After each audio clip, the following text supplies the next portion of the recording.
The prince was in the woods looking for a flower. Not just any flower though. It had to be the perfect flower for the one he loved. He looked around and saw red ones. No, they're not the right ones. Blue ones with pink petals? No, not the right ones. He even saw one that was all the colours of the rainbow. All these flowers were beautiful, but not beautiful enough.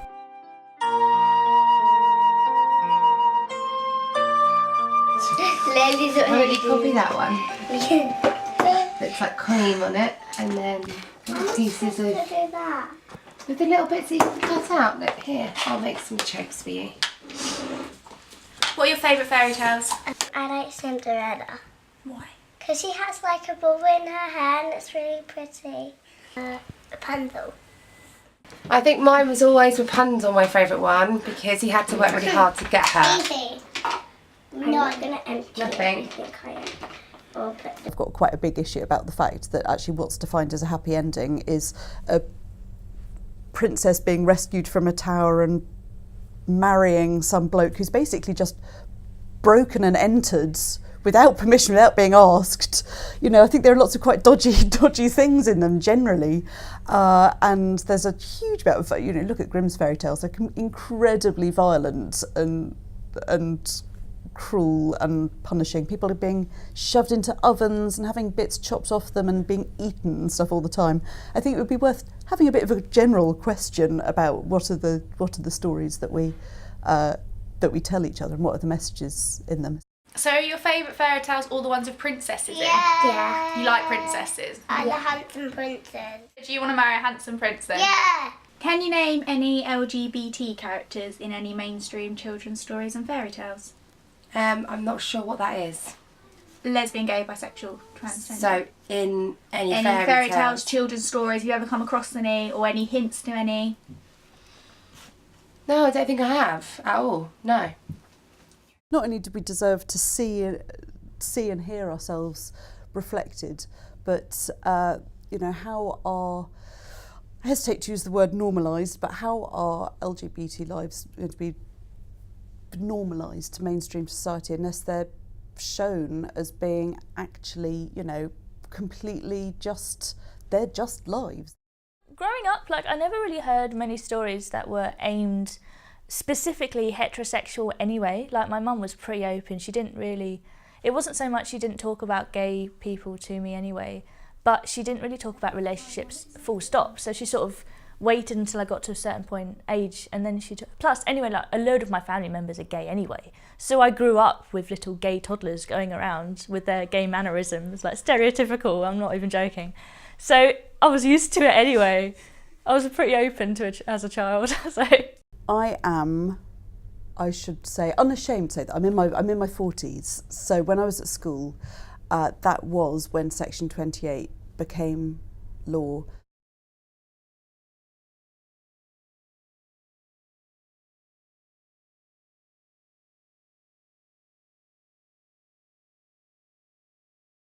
If I'd been my sister's age, she's a couple of years older than me, I would have studied the colour purple, for example, in English literature. By the time I was, you know, kind of 12, 13, 14, really formative years, actually there was nothing in terms of any kind of, I mean, there was nothing in terms of visibility, but certainly nothing positive. And looking back to how I was as a teenager at school, I was completely, I had so much internalised homophobia that, yeah, I was basically homophobic because that was what the school system existed to create, and that was how we were being forced out as a kind of sausage machine. So now when I talk to people like the activist Ian Lester, who was the first person to set up Queer Straight Alliance at school, the whole idea that you could have LGBT societies and associations and support at school is just an amazing sign of progress. he had almost given up hope when suddenly he saw the most fantastic yellow glow in the distance. He went up to it, and behind a tree there it was. It was as yellow as the sun, with lovely green petals. He bent down and carefully picked it. It was very delicate. He was worried it might break when he touched it. He put it to his nose and smelt it. It smelled like the most beautiful honey. "This is perfect," he said. He then made his way out of the woods, being careful not to trip on the tree trunk so he didn't fall and break the perfect delicate flower. It's about a prince who's looking in the forest for a beautiful flower, the most beautiful flower he could find, to give to the one he loves. And the idea is that the flower is meant to replicate the way he sees the one he loves. So it's like red one, no, like blue one, no. And then I mentioned how he saw like a rainbow coloured one. I had to get in the whole rainbow, like, you know, the whole flag coloured thing in. I think it's quite symbolic.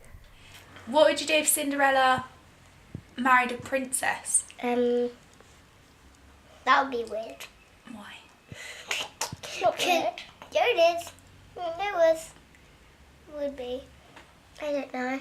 There is, I think, still a lot of fear about queer people and God, what they might do, and actually, you know, and a lot of that can start early on. So why not in the playground? Actually, you know, why should it be that gay is a synonym for crap, and that, you know, is used as a term of insult? Why not have positive representation in stories? Do you think there's a place for LGBT characters in stories? I definitely think there's a place, yeah, but I don't know how you would link it into a certain demographic, so a certain age. So obviously, if I was to be reading my children a story, if they didn't know about homosexuality, which they do, I think it would lead to a lot of questions.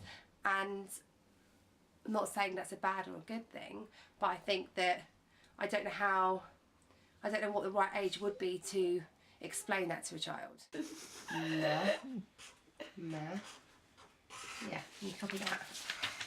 I think one of the issues that I've had, and that lots of people around my age have had with grappling with coming out and the whole fear of it, which is generally what stops people from being themselves and coming out, was a complete lack of representation, visibility, even the idea that there might be the possibility of a happy ever after. You know, if you don't see people living those lives, if the only representation, you know, might be something like the Well of Loneliness, which starts, you know, a long tradition of people basically having really miserable lives and then dying at the end of it.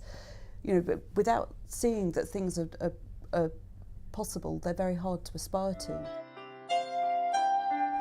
When he got out of the woods, he saw the village where the one he loved was. He walked past all the villagers who looked very happy to see him. One of them said, "The prince! I wonder who that flower's for." The prince walked up to the door of the bakery and knocked 3 times. The door opened, and there stood the one he loved, with hair as yellow as the sun and eyes as green as the petals on the flower. The prince held out the flower, and he smelt the most beautiful honey. "I pick you," said the prince to the baker's boy. "You're the one I love."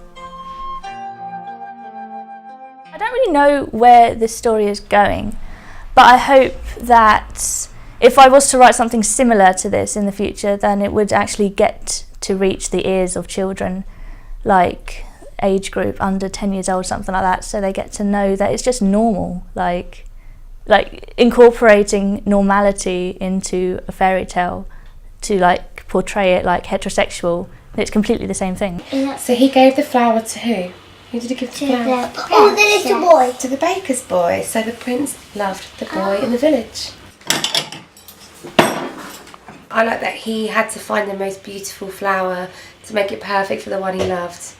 Yeah. And it was all colourful and bright. And I like the part when he saw that he had all the colours of the rainbow on it. So did I.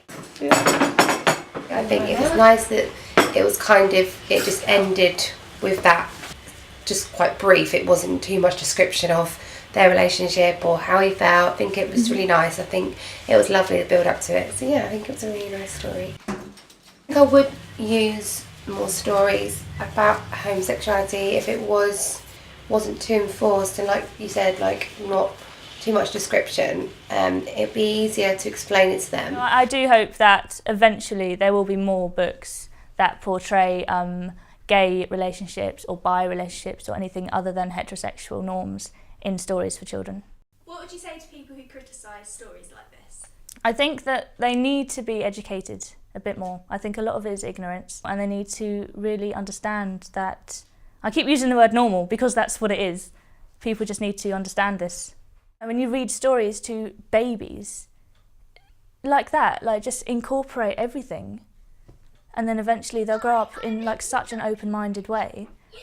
Nothing would stand apart from them, you know, like, oh, that's a gay person, or oh, that's a straight person. It will just be, oh, that's a person and they love boys, or that's a person, she loves girls and stuff like that. It will just be completely normal.